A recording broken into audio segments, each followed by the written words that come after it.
Hey guys, welcome to the choir room, and we're Joe and Mindy Kerr, Joe Thompson, hey, no relation, and we're here to just talk about some stuff happening here at Grace World, some exciting stuff. We have a full fall. Fall is full. Fall's full. It's a full fall. Full fall. And, I don't know that we haven't had any months where it hasn't been full, but spring was full, summer was full, and now fall's very full. Fall's very full. So we're a very busy so church, which is a good thing. Yes, but it's exciting, and this coming Sunday we have some exciting stuff happening. That's true. This Sunday, September 12th, after church, stick around, especially if you're a voting member. We've talked about this in a previous episode and on the morning announcements, but just to keep driving it home, because it's very, very important. After church, there is a business meeting. Yeah. So if you're a voting member, stick around because it is very important that you guys are there to vote on this big event. Yeah, and you might be wondering, not that you can't really do anything about it right now, but if you're wondering, well, I'm not a member of the church, how do I become a member of the church? Yeah. We talk about it quite a bit. I don't know, we've been putting it out in every single video announcement that we've been doing, but next steps is how you become a member here at Grace, okay? If you are new to the church, you say, this is my home church, I want to get involved, you can get involved in Next Steps. It's only 3 weeks. That's right. You can do it here on campus, and you can also do it online. Virtually. Yes, so there's really no excuse to not get involved in Next Steps, but Next Steps is talks about the history of our church, and talks about like where we've come from, our roots, and then where we're at right now, and ways for you to get plugged in, get involved. And our pastors are the ones that do all the teaching. So it's really cool, and it's really engaging and interactive and all that kind of stuff. And it's our on-ramp, it's our pathway to membership and connection. So if you want to become a member of Grace World, that's what you do. And you can go to our website to sign up for that. GraceWorldAG.org/Next Steps if you want to go straight to that page. Yeah. Or you can just say GraceWorldAG.org. There's a button on the you'll homepage. find it. Yeah, it's really easy You'll to find it. It's really easy to find. And so definitely get involved in Next Steps. It is, if you want to get plugged into ministry, you want to get plugged into leadership, that is step one. It is the next step. So make sure that you get involved in that. We name things so that they're easy to remember, right? So they're catchy. All right. But yeah, on the 12th, not only are we having that business meeting for our members, but during the service that day is going to be a preview of what is to come here this fall. Pastor has shown the videos of like the rendering, right, of our new site plan for the church. So he's going to be kind of giving you a little more of a sneak peek of where we're going with that day. It's going to be exciting. It's very exciting. A lot of big things happening. So yeah, be there. Yeah, be there. It's going to be cool. And we have another thing happening the very next week. We have a lot of things happening at this church, but it all is gearing up to get you guys excited about Back to Church Sunday. So what's happening Back to Church Sunday? Oh, that's where we're going? Yeah, we're going there. Okay. We'll go back to the other stuff in a minute. September 19th, Back to Church Sunday. If you haven't heard about it yet, I don't know where you've been. Yeah. You should probably start paying attention more and get that checked out. Yeah. Because we've been talking about it a lot. September 19th, Back to Church Sunday. It's a big, I'm not calling it a holiday, but a big... yeah, it's like a church holiday. It's like a church holiday, practically. Church holiday? All the churches in America right now are promoting people coming back to church and working church going back into their daily or weekly routine. A lot of us have kind of, well, not us, but a lot of people. We come to church every week. I come to church every week. A lot of people have worked, church out of their schedule, either out of inconvenience or for, COVID reasons, which are totally, we understand that. The pandemic was crazy with this last 2 years. But we're trying to get to the point where we are, not afraid to come back and that we aren't afraid to, walk back into church and say like, hey, I'm back for good. And really just encouraging even people that just have slipped away. Yeah. We have in fact, if you missed it a long time ago, and I believe it was January of What year were we 19, I think. Pastor kicked off 2019 with a series called Habitudes. And in Habitudes, it was talking about just like daily disciplines and spiritual disciplines. And going to church really is a spiritual discipline. No, we're not saying that going to church makes you a Christian. No. It doesn't save you. But the fact is that, church is a family, and we need our family. We need each other. We need people to encourage us, to hold us accountable, to pray with us, to walk through things with us. And, the pandemic has just really caused a lot of isolation amongst this family, amongst the family of the church. And so, and then you start getting out of that habit, and that becomes your new habit. Not coming to church becomes your habit. And a lot of people are just, even remove the pandemic from things, can kind of have gotten out of that habit. And so, all the more reason. I think this holiday's always been holiday. I'm calling it a holiday now. It's a holiday. I think it's always been around, actually, because the fall is kind of a time for people to sort of reboot, reset. Yeah, your routines start changing because whatever school. Kids are going back to school. Yeah. Yeah. Yeah. So it's always been there, but man, I think we need it now more than ever, of just reminding people, like, we need the church, we need each other, we need to be a part of something where we can all come together corporately and be there for each other. What does that mean for you? Yeah. Outside of just us telling you about it, what can you do? We're really, really, really putting a big emphasis on your part in all of this. We're really leaning on our congregation to be the evangelists of this church, not only just, with the gospel, but also just telling people in the community that this church exists. Yeah. I mean, obviously most people know the Dome, but maybe they have a different idea of what the Dome is, or maybe they've just never asked or been talked or to about it. Yeah. And this is your chance to say, hey, I go to the Dome, and it's actually a pretty cool church. And using this opportunity to invite a friend to church that Sunday, or whatever. It could be a random person that you run into at the store or at a restaurant or something. We're really arming you guys with a lot of content as well. Yeah. We're just making it very intentional, just kind of challenging and inspiring our church to get excited about our church. We say it all the time. There's no place like Grace. No place like Grace. And we're trying to tell that story to our community. We're trying to tell them how amazing our church is. And so we are providing you guys with all kinds of things. We have some great videos that are going to be coming out that are available online that you can easily share. You might not be the person that wants to go knock on someone's door, or maybe talk to a stranger, although the Lord still challenges us to do that when he speaks to us to do it. But social media is such an easy way to tell people about Jesus and to tell people about your church without feeling like you're being confrontational or something like that. We'll tell people about our vacation and our chocolate chip cookie recipe, but but let's tell them about Jesus. Let's tell them about how amazing of a church this is. And so when you see those videos, when you see those testimonies, share them and then add your own comments. Pull them from our page so that people kind of have a place to go back to, but add your own thoughts, add your own comments. I love my church. If you see something about Grace Kids or whatever, say how much your kids enjoy being a part of this ministry, whatever it may be. If you have a student and you see a post about Ascend Student Ministries, grab it, share it, and be intentional with us as we are as a church. You be intentional as well. The other thing you can do is actually make a little video, okay? It doesn't have to be fancy, just talk about what Jesus has done for you. 60 seconds. Yeah. Just that moment that Jesus changed your life, and tell that story of grace. And so post that stuff. We want to blow up social media. Yes, blow it up. Let everyone in the community know what's going on. We talked about it last week, or in our last choir room. Was that the one that we talked about? The number of people in Hernando County is roughly 200,000, and I guess the average person has roughly 500. I think it was 350. 350 friends. Average. And the number of people that go to church. You do that math, a little bit of carrying the one, and all that stuff. It all adds up to roughly, if everyone in the church were to really share some form of content or a video of some kind or anything, saying hey, come to church with me this Sunday. Yeah. We'd essentially reach that 200,000 number, which is and just. Some of you have a lot of friends. Some of you have lots and lots of followers. Yeah. So it's an easy thing to do, and so we're challenging you guys to do that and to get on board. And people love a good story, right, Joe? Yeah, great story. Yeah. Where are you going with that?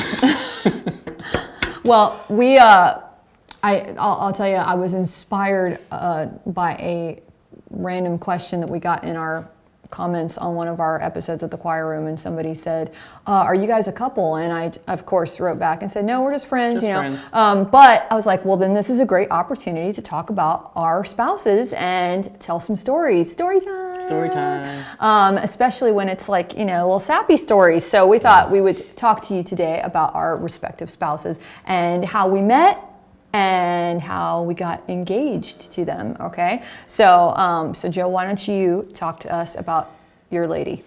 My lady, her name is Christine. She watches all of the choir rooms, so hi. She is a member here at the church. We have been married for about 4 years now. We have a little baby boy, Jackson. He's like turning 2 in November. So cute. He's adorable. He's crazy, and he's getting so big. And we actually have another baby on the way. Yeah.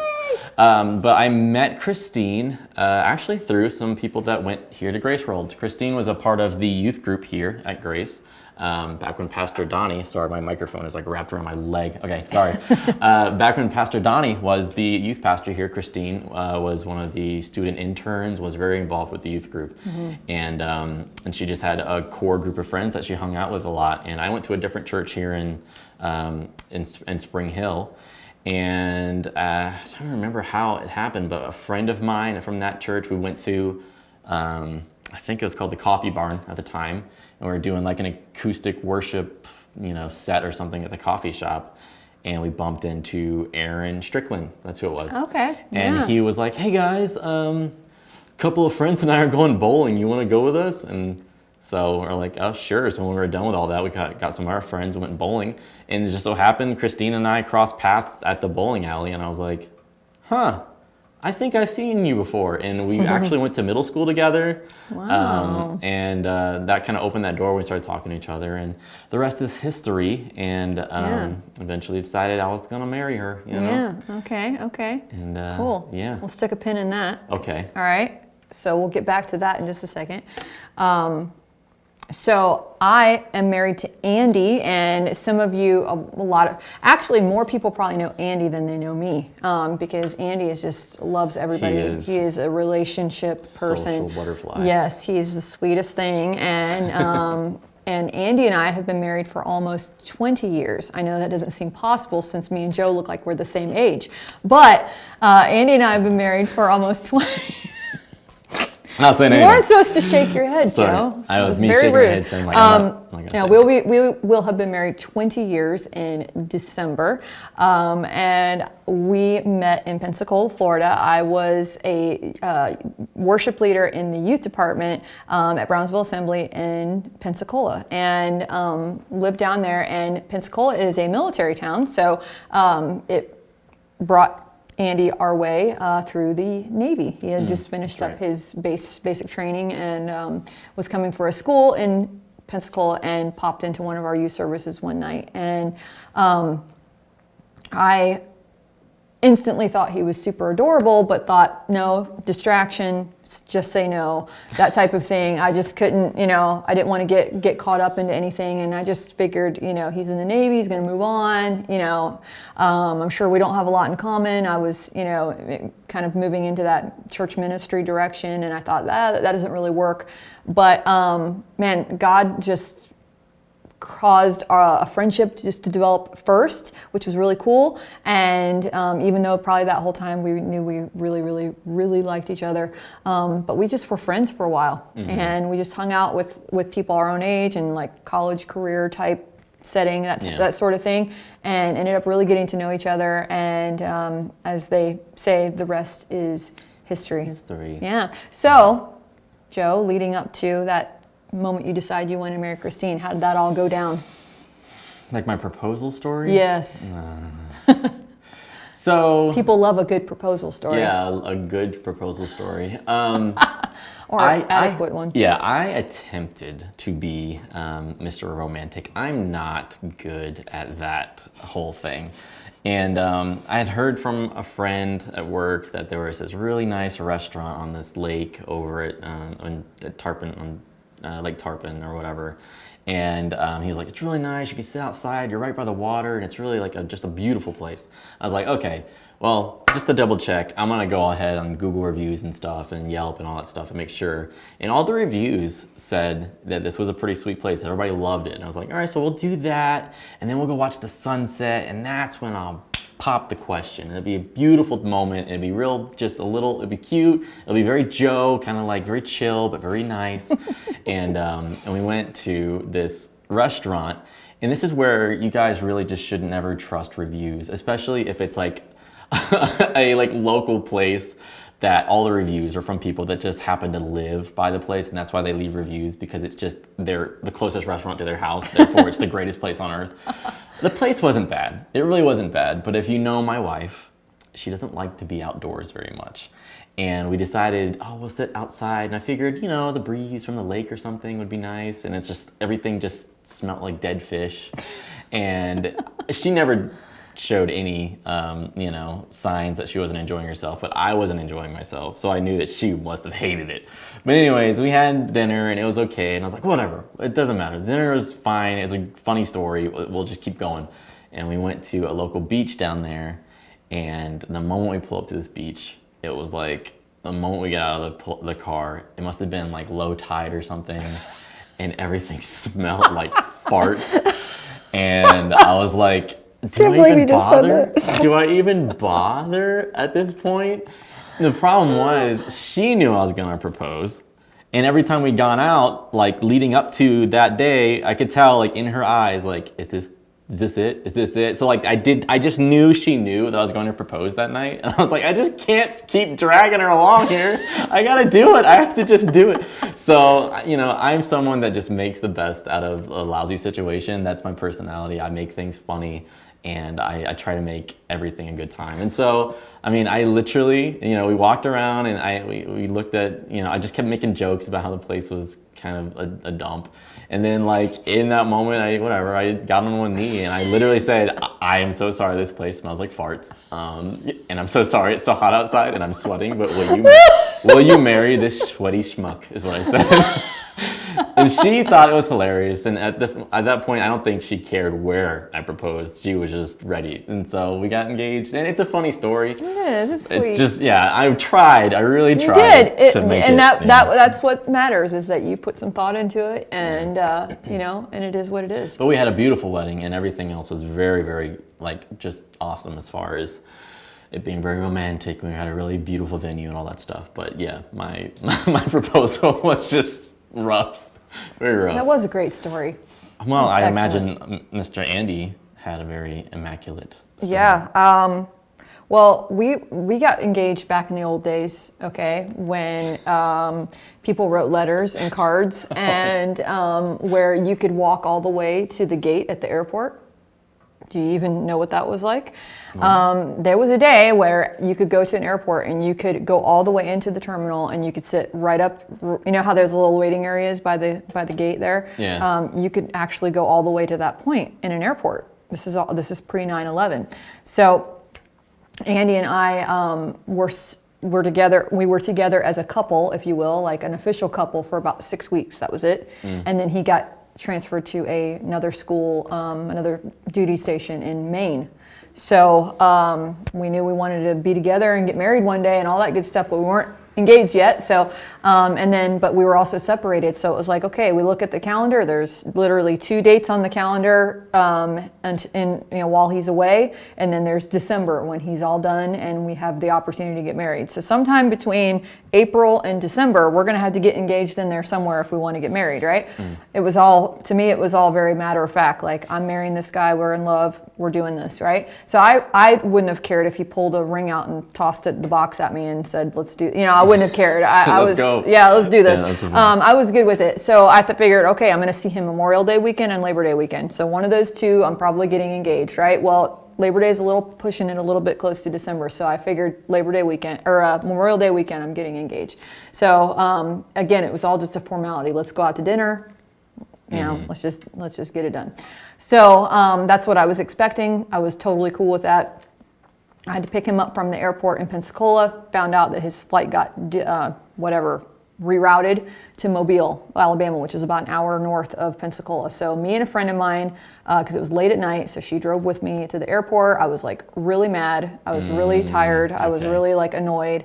And so we go to the airport and I'm sitting there and a friend of ours, I see him in Mobile. I'm like not even in our own local area. I'm out of town now. A friend of ours sitting in the waiting area of this airport with a wig on and a newspaper in front of him. I'm not kidding. And I was like, what in the world is he doing here? I don't know why my brain was not connecting all these dots. I'm usually sharper than that. But I was like, why is he here? Why is Chris here? And anyway, Andy's flight arrives and people start coming out of the door. So it's like they're right there, like the plane's right outside the window here. People start getting off the plane and one by one, people start handing me long stem roses. And just people just keep coming off the plane, keep giving me roses. This is about 11:15, 11:30 at night. So it's very late and people keep giving me roses and all the people that were coming off the plane didn't leave. They're all just kind of congregating behind me. They're all just sticking around. And I'm like, and again, you would think roses, you know, people, everybody's waiting. I'm thinking, oh, he got me flowers. Like I just thought it was this romantic gesture. I didn't realize at all what was coming. Finally, and this is so crazy. This is so pre-September 11th. The flight attendants all get off the plane. The pilot gets off the plane. Andy is still on the plane. Okay? That's not weird, right? The pilot gives me flowers. The flight attendants are holding the box that it goes into. I mean, everybody's like totally in on this. And finally, Andy comes out with the last rose, gets down on one knee, and I lose it, and it's beautiful. And the reason that our family friend was there was because he recorded the whole thing with a little camcorder. And I want to see that video. Yeah, it exists, and it's on a VHS, I think, but it exists, and we need to get it converted. But it is very beautiful, and I lost it, and it was precious. So yeah, he did a really, really good job, and really he surprised me, and yeah, so that's a story we love telling people. And then we were together for like 3 days that weekend, another 3 days with my family in Ohio, and then we got married. So, but in between all that, we wrote cards and letters and phone calls. And so he had to stand up in front of the plane and be like, "Hey, everybody!" Yep. Before you get off. Yeah. There's gonna be and he showed everybody my picture. This is the person you're giving it to. Yeah, okay. He pulled a picture out of his wallet. He said, "You're going to give it to her." And it's just amazing how long ago that was, and how things were so different during that time. You know. I'm trying to imagine now me standing up on a plane and making my own announcement. You'd be like taken down, right? Tackled. Yeah. He's like walking up and down the aisle and saying, "Hey, see this girl right here? Can you give her?" It's amazing. It's amazing how that was even allowed or a thing. But it was so funny. It's a great that we have that memory because nobody would be able to do that now. That's so cool. That's such a cool story. Yeah. So we got a little compare and contrast there. Yeah. Mine was but not as cool, but whatever. No, it was awesome, and I'd love to hear the story. So it's great because you guys are great. So it all worked out in the end, right? That's right. Had a beautiful wedding. We got married right around Christmas time, December 22nd. So we had a Christmassy wedding. It was really cool. But anyway, so we figured you guys would like to hear those stories, and now you know. And I think what I'm going to have us do is like, you know, maybe you'll see some pictures of our spouses. I'm saying this like the time thing's like all messed up right now. I'm saying you're going to see a picture of our spouse, but we'll have already seen it, because this will be done in post-production. But yes. Yeah, right. There you go. Anyway, guys, I think that's all we have for right now. I want to tell you that next week, September 14th, we are live. That's right. Live in the choir room, right here in this room. We're gonna there's a guitar back there. Sing some songs, play some songs, take your requests, and talk to you in real time. All right? We're gonna have a good time. We're gonna bring our friends in here, have them sing along with us, and be live here from the choir room on September 14th at 8 o'clock. So make sure you stop in and hang out with us. Don't miss it. It's gonna be fun. All right, guys. Thank you. See you guys. That's all we got. Bye. Bye.